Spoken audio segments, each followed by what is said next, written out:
নবী বললেন সাহাবারা রাত্রিবেলায় বিছানায় সজ্জিত অবস্থায় আমি রাসূলুল্লাহ জানিয়ে দিয়ে পবিত্র কোরআনের ছোট্ট একটা সূরা নাম হলো তার ইখলাস কুল হুয়াল্লাহু আহাদ যেটা আমরা বলি বাবা এই সূরাটা আল্লাহর বান্দা বান্দি বিছানায় সজ্জিত অবস্থায় তিনবার পড়ে যদি ঘুমিয়ে যায় আমার নবী বললেন উম্মত উম্মতানি ও আমার সাহাবারা এই তিনবার পড়ার কারণে আল্লাহ পাক তোমার আমলনামাতে একটা পূর্ণাঙ্গ খতম তোলার সাথ দেবে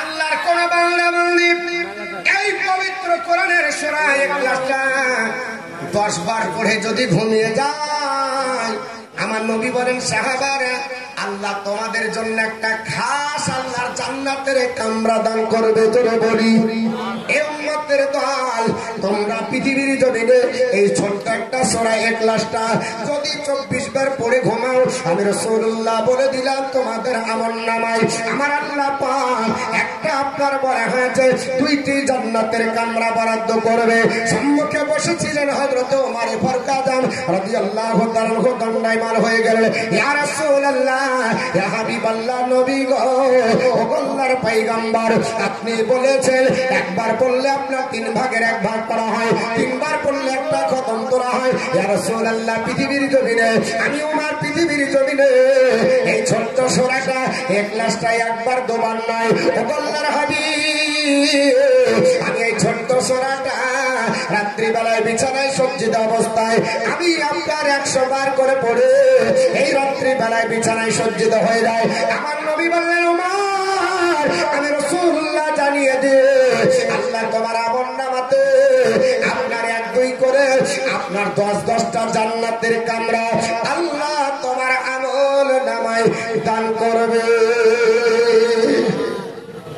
কিন্তু মুসলমান ওটা না এখন আধুনিক সমাজের মানুষ আমরা সব করি সকাল করি কিভাবে তাও জানি কিন্তু কোরআনের দিকে নাই আল্লাহর নবী বললেন আমার উম্মতের দল মান কারাআল কুরআনা ওয়া আমিলা বিমা ফিহি উলবিসা ওয়ালিদাহু তাজান ইয়াউমাল কিয়ামাতি দাউহু আহসানু মিন দাউইশ শামস যে ব্যক্তি কোরআন পড়ে আর ওর উপর আমল করে আল্লাহ কিয়ামতের দিন হাসরের ময়দানে তার পিতামাতার মাথার উপরে এত সুন্দর একটা নূরের টুপি পরাবে তাজ পরাবে যে টুপির জ্যোতিটা সূর্যের জ্যোতি অপেক্ষা বেশি উজ্জ্বল হবে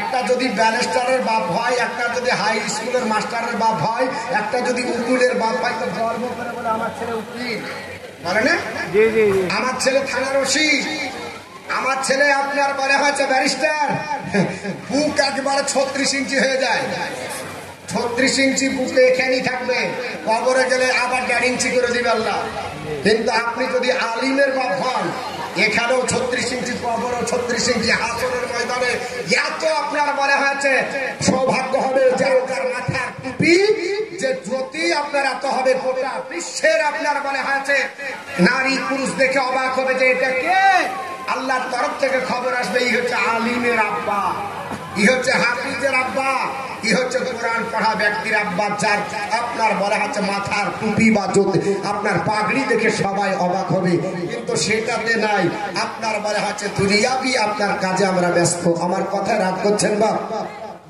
কথা খারাপ লাগছে বলবো আর 2-4টি কথা বলবো দরসের পড়েন আল্লাহুম্মা সাল্লি আলা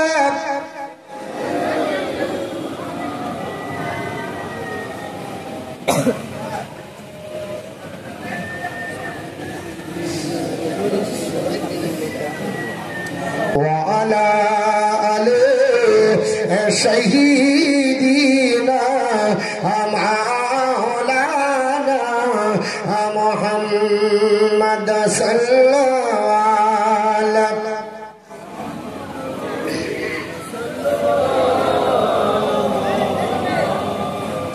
हर दम जवाब पाक नाम मोहम्मद हर दम जवाब से निकाला शफीआना मोहम्मद सल्लल्लाहु अलैहि वसल्लम আর মুসলমান আমি আপনার আপনাদের কাছে জানিয়ে দিতে চাইছিলাম কোরআনের ব্যাপারে।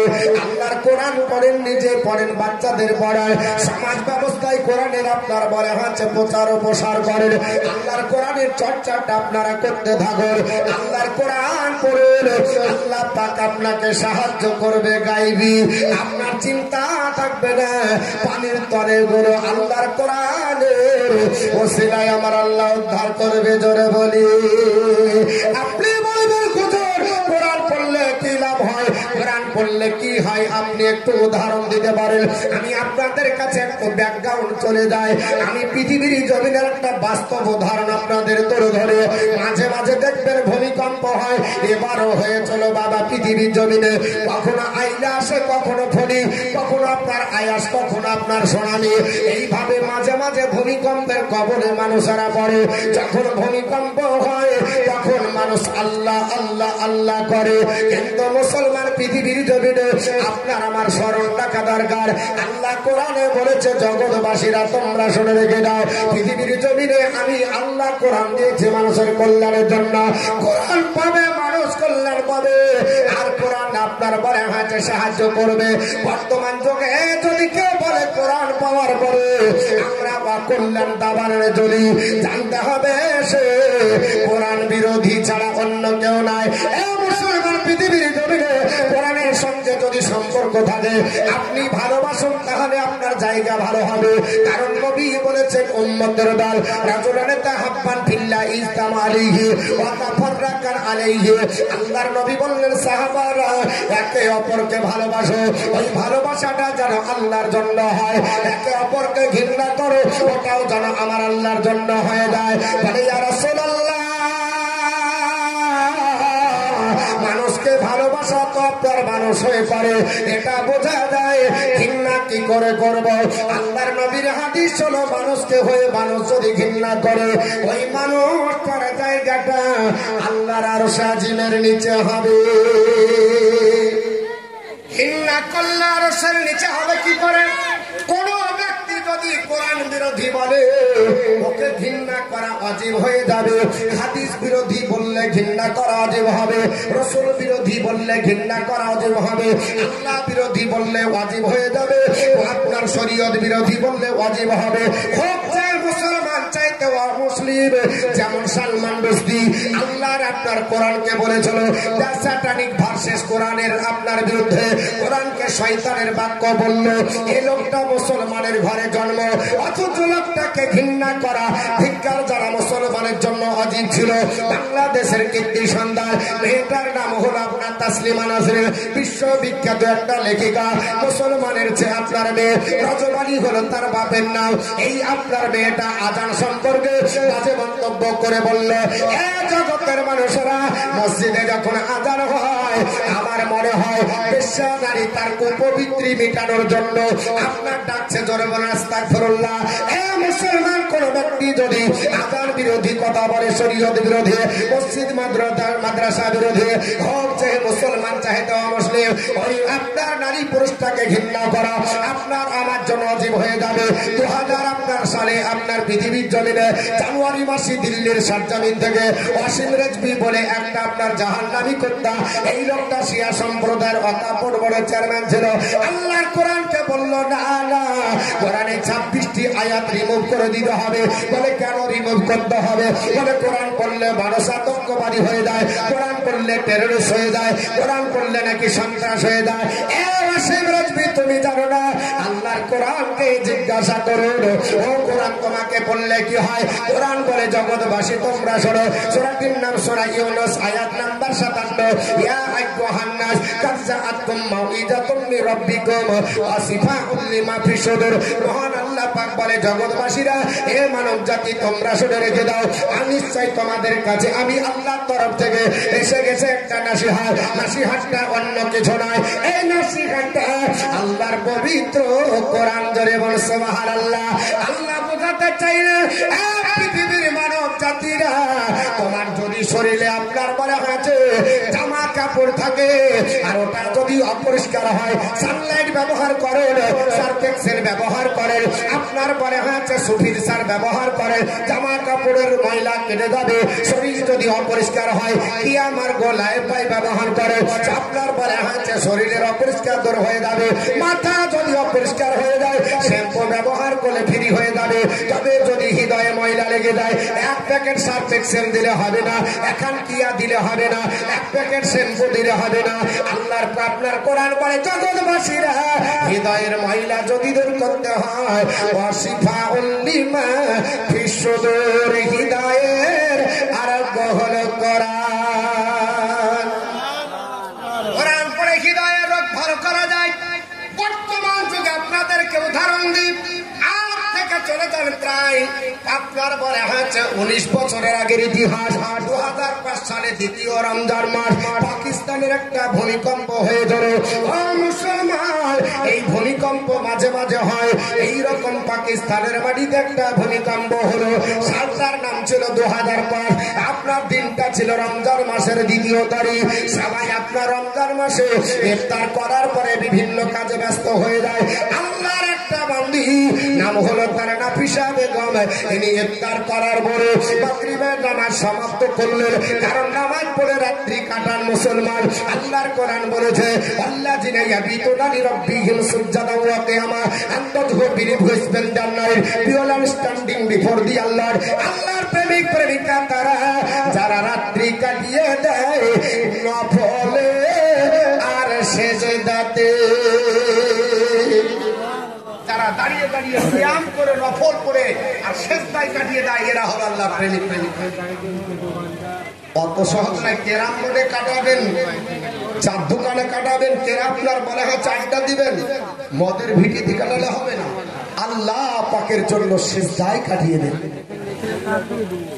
আমার মুসলমান পৃথিবীর জমিনে সবাই যখন আপনার ইফতার করার পরে বিভিন্ন কাজে ব্যস্ত হয়ে যায়, আল্লাহর বান্দি নাফিসা বেগম দাঁড়িয়ে গেল, নামাজের জন্য দাঁড়িয়ে গেল।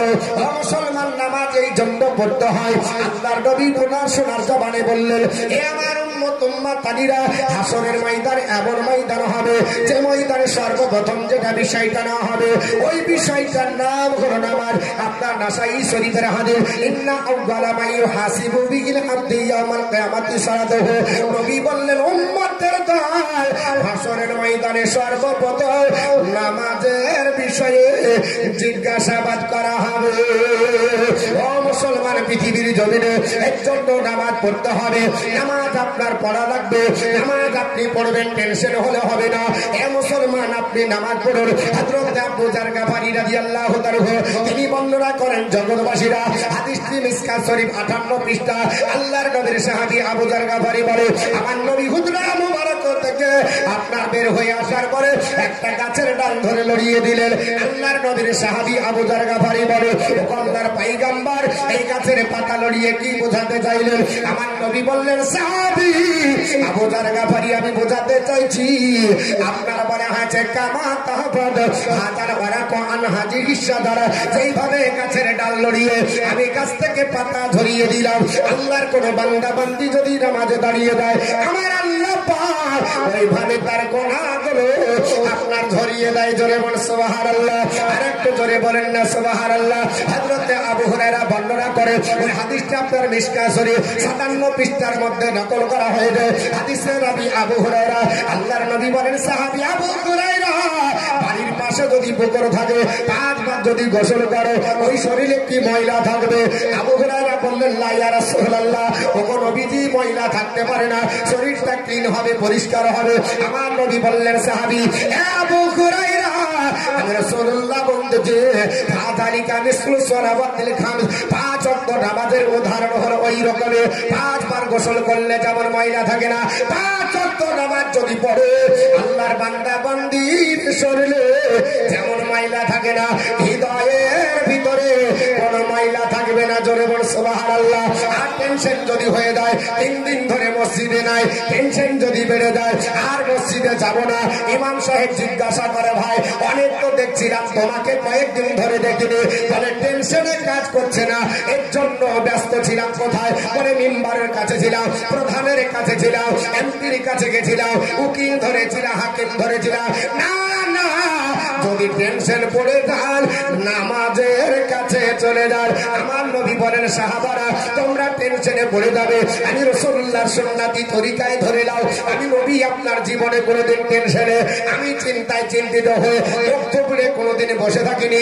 হাদিস ওঠান আমার নবী বলে কানা রাসূলুল্লাহি সাল্লাল্লাহু তাআলা আলাইহি ওয়াসাল্লাম ইযা হাদারাহু আমরুন সাল্লাহ, আল্লাহর নবী যখন কোনো বিপদের সম্মুখীন হতেন নামাজে দাঁড়িয়ে যেতেন, কারণ নামাজ পড়লে আল্লাহ বিপদ থেকে উদ্ধার করে। আল্লাহর বান্দিরা বিশা বেগম নামাজে দাঁড়িয়ে গেলেন। আল্লাহ সবাই যখন টেনশন করবে আমি আল্লাহ তোমার জন্য আপনার দণ্ডায়মান হয়ে গেলাম। রাত্রি বেশি হয়নি, মাগরিবের নামাজের পরে এশার নামাজের আগে আল্লাহর হুকুম হয়ে গেল। আমার আল্লাহ বলে কুনতু ফায়াকুন, বললে হয়ে যায়। টেনশন আপনার যতই থাকুক না কেন মুসলমান, আপনার বলে হচ্ছে নামাজে দাঁড়িয়ে যান। আমি আপনাদের বোঝাতে চাইছি আল্লাহর নবীর আপনার বলে হচ্ছে সুন্নতি তরিকায় চলে। এই মেয়েটা নামাজে দাঁড়িয়ে গেল, আল্লাহর হুকুম হয়ে গেল। 2005 সালের রমজান মাসের 2 তারিখে পাকিস্তানের মাটিতে আপনার ভূমিকম্প আল্লাহ নাজিল করে দিলে। সকালবেলাতে সাংবাদিকেরা আপনার পটা আপনার চতুর্দিকে আপনার সংবাদ সম্প্রচারণ করলো, আপনার আনন্দ বাজার পত্রিকাতে দিয়েছিল। জগৎবাসীরা আল্লাহ রাব্বুল আলামিন এই পাকিস্তানের মাটিতে এমন একটা ভূমিকম্প দিয়েছে যে ভূমিকম্পের কারণে 1-2 লাখ আপনার বলা হয়েছে 80,000 মানুষ ওই আপনার ভূমিকম্পের কবলে পড়ে আপনার অতল তলে তলিয়ে গেল। আপনার উপরে পানি হয়ে গেল, 5-10 তলা বিল্ডিং গুলো অতল তলে তলিয়ে গেল, আকার লেগে গেল। সেই সময় প্রেসিডেন্ট ছিলেন মিস্টার মোশাররফ হোসেন। গোটা বিশ্বের দরবার থেকে তাকে মেসেজ করা হলো, টিউটার করা হলো, তাকে আপনার জানানো হলো মিস্টার মোশাররফ হোসেন এখানে কোনো কাজে লাভ হবে না, এটা আল্লাহ পাকের আযাব সহ্য করতে হবে। গোটা আপনার বলা হয়েছে বিশ্বব্যাপী খবর সম্প্রসারণ হলো, প্রাণ কার্য চালানো হলো, ডুবুরির মাধ্যমে মরা লাশ তোলা হলো, আপনার জানাজা পড়ে আপনার দাফন করবে। এইরকম আপনার লোক বেশি পাওয়া গেল না, জিসিপি দিয়ে ঢালাও করে আপনার মাটি দেওয়া হয়েছিল। তবে যেই দিন 19শে রমজান 17 দিন পার হয়ে গেল, আসরের নামাজের পরে আল্লাহর একটা বান্দিকে পাওয়া গেল। ওই মেয়েটার নাম হলো নাফিসা বেগম, তবে মরা না, ওই মেয়েটা জিন্দা।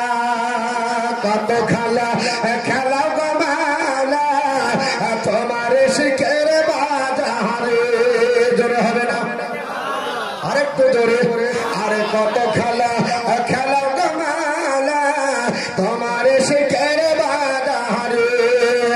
আরে আসি কমা অশোকের খেলা, আসি কমা অশোকের খেলা, অন্য বোঝবে কি করে তোমার শিখের বাজারে। আপন দোস্তকে বাঁচাবারে তাহারে দেখো রাস্তা হয় পানির ভিতরে। আপন দোস্তকে বাঁচাবারে তাহারে দেখো রাস্তা হয় পানির ভিতরে।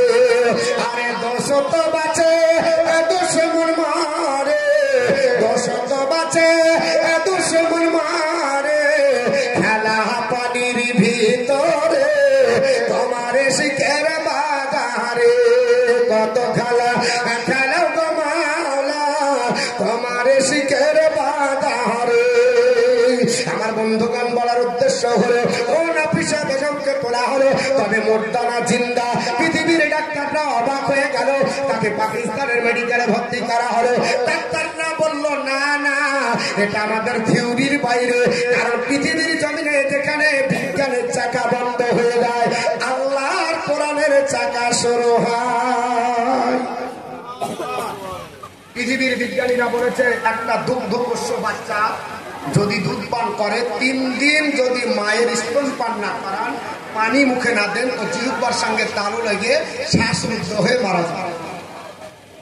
এবং প্রাপ্ত বয়স্ক যদি হয় তাহলে 9 দিনের বেশি বাঁচবে না। এটা হলো পৃথিবীর বিজ্ঞানীদের থিওরি।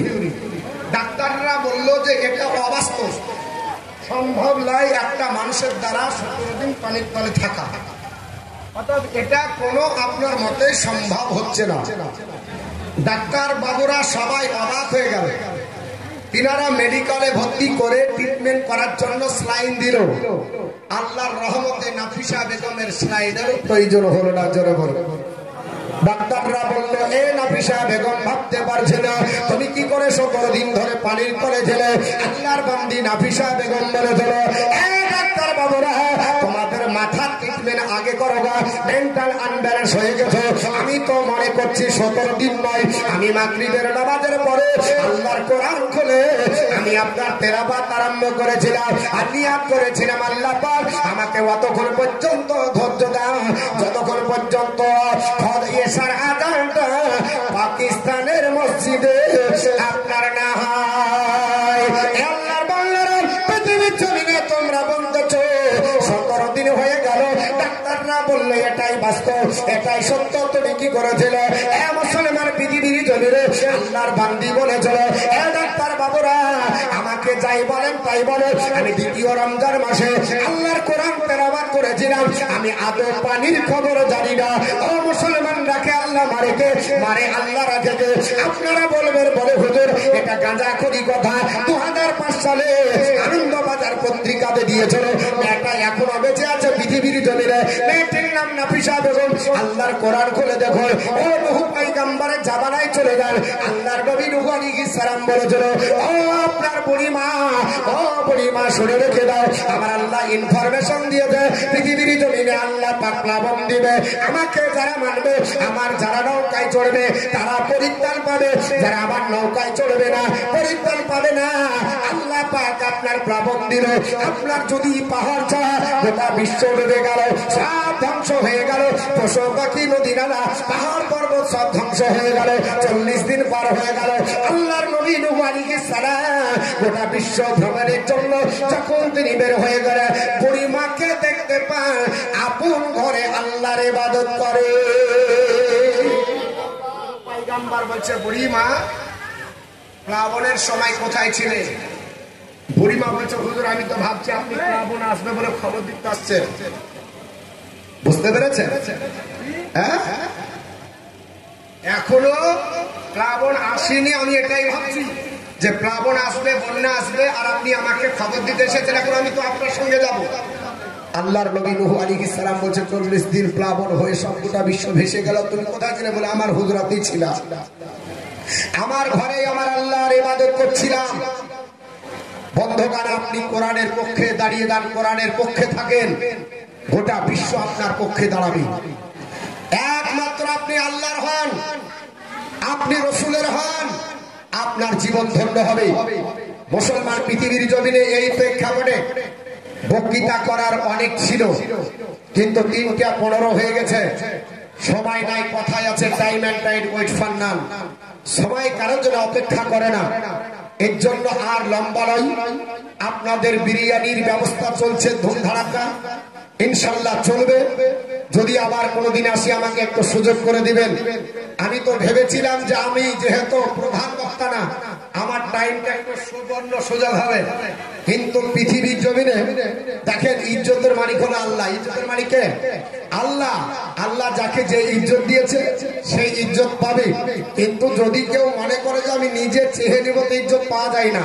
আল্লাহ হলো ইজ্জতের মালিক। তা আমাকে বললে যে হুজুর আপনার টাইম মোটামুটি 12টা, এসে আমি বললাম 12টা নয়, আমারই 12টা বাজবে। হ্যাঁ, 12টা না, আমার 12টা বাজাবে, কারণ সবার শেষে যদি যাই তাই হবে।